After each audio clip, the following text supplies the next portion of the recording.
Ni oso empeñatuta nago feminismoak egin behar duela heriotzaren inguruko teoria oraindik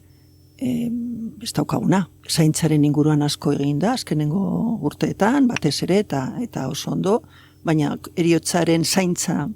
hola deitzen badugu, kokatu beharko genuke zaintzaren inguruan, eta oraindik ez dago, sortzen ari dira talde feminista batzuk gutxinaka, Bai, noski, generizatua dago, eske bakarrik datuei begiratzen badiegu,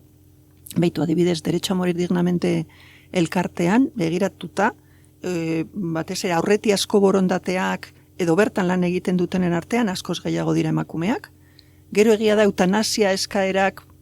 berdinduago daudela, baina ez guztiz, gehiago emakumeek.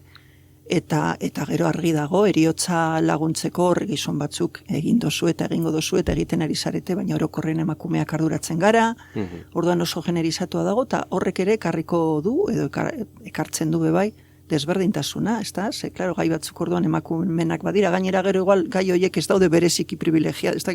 daukie alako kutsu, ez da, bueno, da, zerbait egin behar dena, pues emakumeek egin estatus gutxi edo gutxiago, ez dakit gutxi igualez.